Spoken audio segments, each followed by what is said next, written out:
To fully grasp what unfolded, you must understand a crucial detail. My hearing is impaired.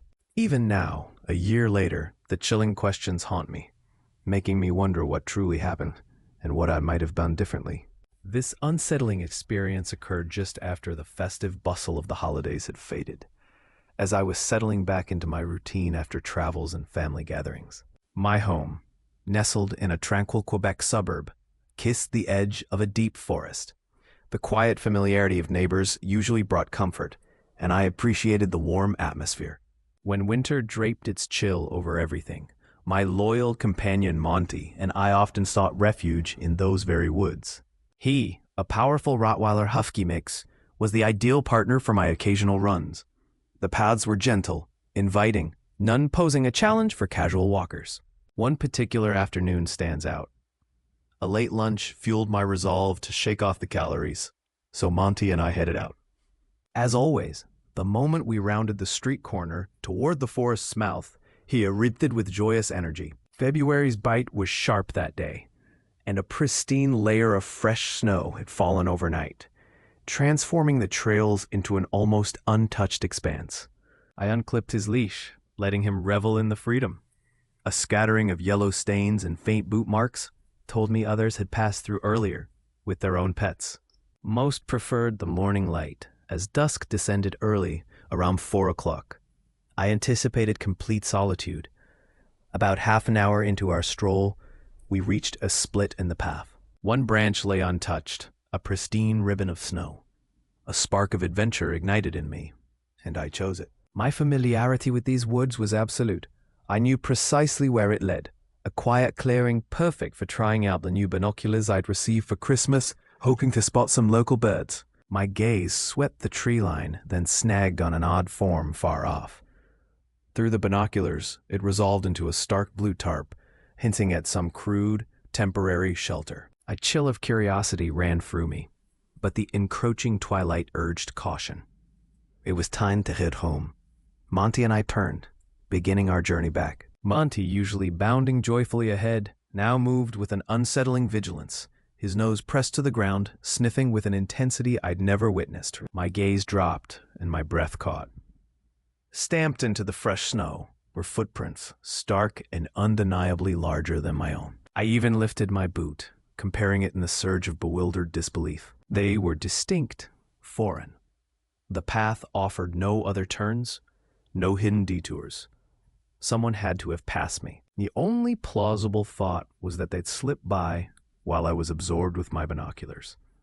I clung to that explanation, desperate to dismiss the creeping dread. The forest was now plunged into a deepening gloom, though familiar shapes still registered around me.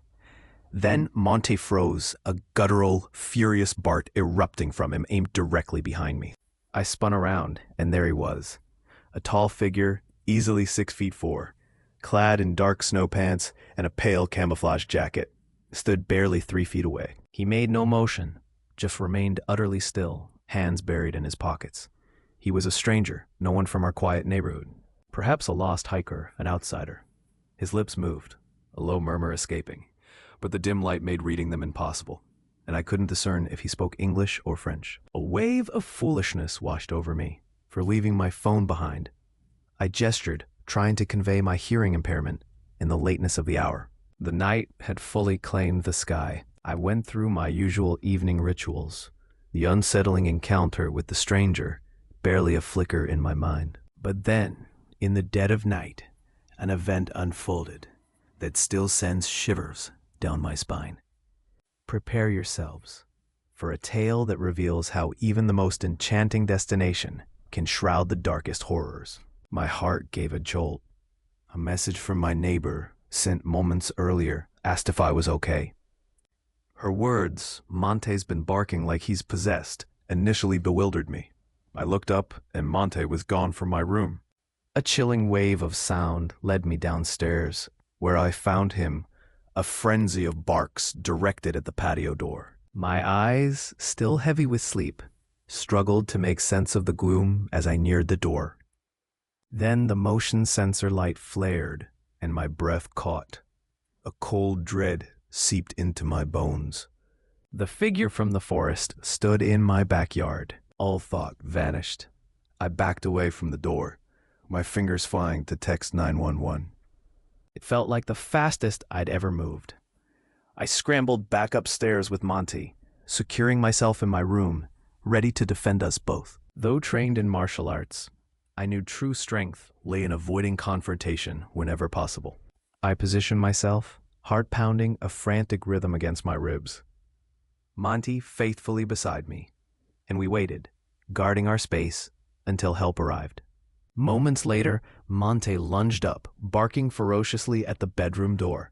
My palms grew slick with sweat as I saw a distinct shadow stretch from beneath the door. A subtle shift of light from my nightlight suggested a presence, an imminent threat just beyond the barrier. The minutes stretched into an eternity as I braced for the sound of the doorknob turning, or worse, the door giving way. Mercifully, it never happened.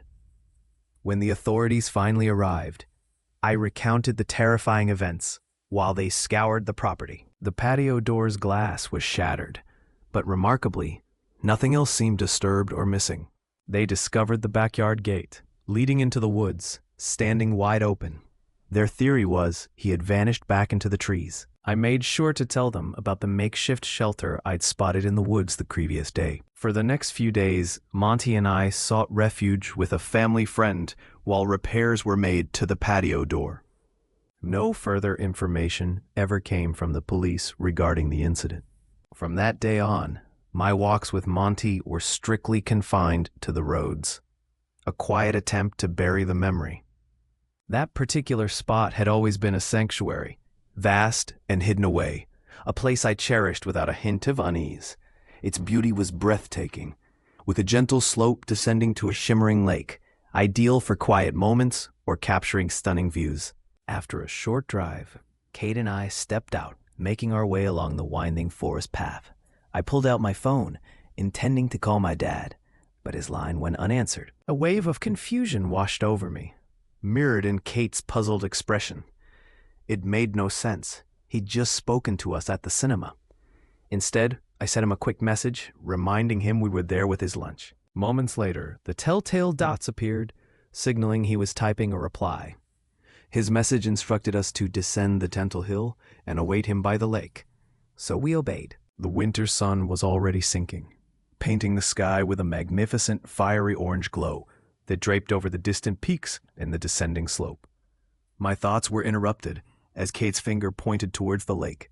There, on the wooden deck by the water's edge, sat a dark-clad figure, his back to us. We assumed it was our dad. We continued a short distance, pausing just behind him. I called out his name, but he remained utterly motionless. A shiver of unease passed through Kate, her growing apprehension making the entire scene feel profoundly unsettling. With a slow, hesitant movement, I reached out and gently drew back the hood covering his head. The visage that materialized was utterly alien. A single, raw sound tore from Kate and me as he turned, a piece of my father's world clutched at his hand. A chilling parody of delight bloomed on his lips, as if our profound alarm was a source of profound satisfaction. Prepare yourselves for a tale that reveals how even the most enchanting destination can shroud the darkest horrors. Providentially, I had the strength to yank her free, and we bolted, running with a speed I never knew we possessed. Pure adrenaline surged through us, propelling us faster than I'd ever witnessed either of us move. Behind me, I heard heavy thudding footsteps gaining ground, a chilling confirmation that we were being pursued. I dared not glance back. At last, we burst into the clearing where our car waited. I threw the door shut, locking it just as the figure reached my window. He then dropped out of sight as I slammed the car into reverse, speeding away towards home. When we finally reached our house, my dad and mom were already there. We stumbled in, gasping for breath, and poured out the entire horrifying tale. My dad was consumed with rage, explaining that his phone had been taken while he was at work, prompting him to return home. He surmised that the man must have intercepted it and used it to lure us. My dad immediately contacted the authorities and reported the incident. They utilized a unique identifier to trace the device, locating it still on the deck by the lake and returned it to him.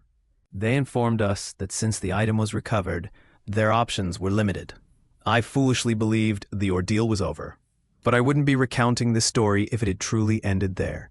6 hours later, around 1 in the morning, an unfamiliar message flashed across my phone screen. I like that your house is lit only by your bedroom TV. A wave of icy terror washed over me, draining all color from my face. My blood ran cold, and I felt my complexion grow ashen. I froze the television screen, and then from just outside my window, my second-story window, I heard a faint ruffling. I snapped my phone shut, every fiber of my being straining to listen. Slowly, cautiously, I peered through the blinds. There he was, the man, a chilling smile on his face, his arm extended towards my window.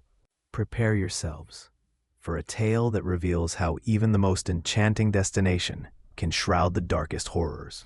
Get down, I shrieked, my voice raw with terror, explaining that the man was just outside. My dad, ever protective, moved to check, but the figure had vanished. Prepare yourselves for a tale that reveals how even the most enchanting destination can shroud the darkest horrors. My mom enveloped us in a tight embrace as we wept, trembling with fear. Through the entire terrifying ordeal, one question gnawed at me. How did he know where we lived? Moments later, officers arrived, meticulously searching every corner of the house, but found no one. Kate and I recounted the events once more, and one of the officers suggested they inspect the car. Sure, here's the passage. To our astonishment, a tiny tracking device was discovered attached to one of my tires. This chillingly explained how the man had known our address and why he had ducked out of sight before I drove away from the woods. The police assured us they would increase patrols and exhaust every effort to locate the man. Months passed, and he was never apprehended. But he also never reappeared, a fact for which I remain eternally grateful, praying it stays that way. Kate, my parents, and I still grapple with the lingering shadow of that terrifying ordeal, but the heaviest burden of regret fell on me. As the older sister, I felt a profound foolishness for not sensing the alarm when the person communicated solely through text, refusing to answer calls. This experience etched an indelible lesson into my soul. I will forever be more cautious, never again venturing into isolated places, especially when the safety of another rests in my hands. The year was 2021, and that particular day was a maelstrom of activity. My work, conducted remotely during the height of the pandemic, felt like an endless, demanding performance. Prepare yourselves for a tale that reveals how even the most enchanting destination can shroud the darkest horrors. And that didn't even account for the additional 2-hour journey still ahead.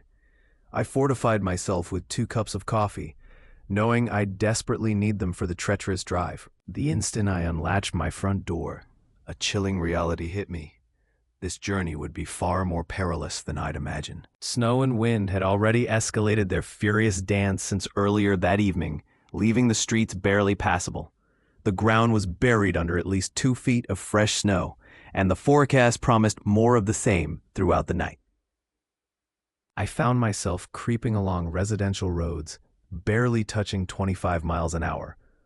My car, a decrepit old Hyundai, was a nightmare in such extreme conditions, utterly devoid of anti-lock brakes. Despite this, I'm typically a fast driver, so once I reached the highway, I pushed my speed to 70, a reckless pace given the treacherous conditions. I finally pulled into my parents' driveway around 9 o'clock. Dinner had already begun without me, but thankfully, I hadn't missed too much. A few celebratory drinks and the joyful exchange of gifts blurred the hours.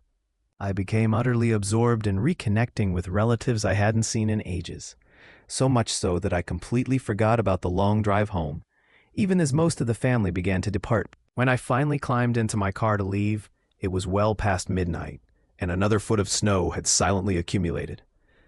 I felt a pleasant buzz, but convinced myself I was clear-headed enough to drive. I certainly don't endorse driving under the influence, but exhaustion clouded my judgment. I simply yearned for my own bed. As I steered towards the highway, an eerie silence enveloped the roads. They were utterly deserted. I made a grave error, accelerating to 40 miles an hour down one particular stretch. Approaching a sharp bend, my car suddenly lost all grip, lurching into a terrifying skid. I fought to remain calm, having experienced skids before, and instinctively steered into it, downshifting. But as the curve loomed closer and my car refused to slow its relentless slide, raw panic seized me. My vehicle veered violently off the road, slamming into a sturdy tree. The airbag erupted, throwing me into a momentary state of shock from the sheer force of the impact. Mercifully, I emerged relatively unharmed, though my car was utterly destroyed. Its entire front end was swallowed by a massive snowdrift piled around the tree I'd struck. There was no hope of moving it. My first frantic action was to call roadside assistance. They promised to dispatch a tow truck, but warned that due to the atrocious weather, it could take up to 40 minutes for help to reach my isolated location. I was stranded on a desolate road, encircled by dense forest, with not a single house visible for miles in either direction. So I decided to call my parents, pleading with one of them to drive out and keep me company. My dad immediately agreed to come. I hung up, and the agonizing wait began. As I sat there, a new sound began to filter through the mournful howl of the wind. Undeniably, there were footsteps crunching in the snow. I couldn't pinpoint their exact origin, but they seemed to be approaching from a distance. I cautiously pushed open the driver's side door and stepped out, peering over the roof of my wrecked car. The footsteps had ceased. Instead, a new, utterly bizarre sound reached my ears. It was difficult to describe, a sort of wet, guttural slurping. My eyes darted towards the direction of the unsettling noise, and there at the edge of the tree line, I caught a glimpse of movement. The darkness was absolute, yet I felt a chilling certainty that a figure stood there. I called out, a lone "hello," echoing into the void. The strange sound ceased, but no voice answered. No form emerged from the shadows. I lingered, frozen in an uneasy silence. Then a wave of profound unease washing over me, I retreated into my car, securing the doors with a desperate click. Scarcely a minute passed before the crunch of footsteps returned. Closer this time. A sharp impact struck the passenger window, a sudden, jarring sound. Snow obscured every pane, trapping me in a blind, suffocating space. Against my better judgment, I opened the driver's door and emerged once more. What I found sent a jolt of icy fear through me. Distinct boot prints circled my vehicle, then vanished into the deep shadows of the forest from the passenger side. A wave of nausea swept over me, and then I saw it, dark drops staining the pristine snow. I reached into my car, my hand closing around a comforting weight. With it held firmly, I began to follow the prints, drawn into the deepening gloom of the woods. A chilling certainty settled in my gut. I was not alone. The drops of blood in the snow grew more frequent, more vivid, suggesting a profound struggle. Then, just beyond the tree line, a dark, unsettling mass lay starkly against the white. My heart pounded. I prayed it wasn't a human form. Prepare yourselves for a tale that reveals how even the most enchanting destination can shroud the darkest horrors. My light swept the immediate area, but the missing piece was nowhere to be found. This was beyond strange. It was deeply wrong. I turned, scrambling back towards my car. The moment I opened the driver's door, a wave of revulsion threatened to overwhelm me. Prepare yourselves for a tale that reveals how even the most enchanting destination can shroud the darkest horrors. I slammed the door shut and tore away, driving for what felt like an eternity before headlights pierced the distant gloom. I sprinted toward the approaching vehicle, waving my arms wildly, shouting into the night. It was my father. He pulled to a stop, his face itched with concern. As he demanded to know what had happened, I scrambled into the passenger seat, pouring out the entire unbelievable ordeal. To my shock, he looked at me with utter disbelief. With my dad by my side, returning to my wrecked car felt less terrifying. He drove us back, and we both stepped out. The chilling boot prints still encircled my vehicle, yet the gruesome trophy was gone. Only a dark, telling stain remained on the driver's seat. Prepare yourselves for a tale that reveals how even the most enchanting destination can shroud the darkest horrors. Finally, the tow truck arrived to take my car. My dad asked if I wanted to involve the authorities, but I was utterly drained. Prepare yourselves for a tale that reveals how even the most enchanting destination can shroud the darkest horrors. And so, that's my story. I still have no idea who or what lurked in those woods that night, or what their sinister purpose truly was. Perhaps it was a twisted game, a cruel attempt to terrify me, or perhaps their intentions were far, far darker.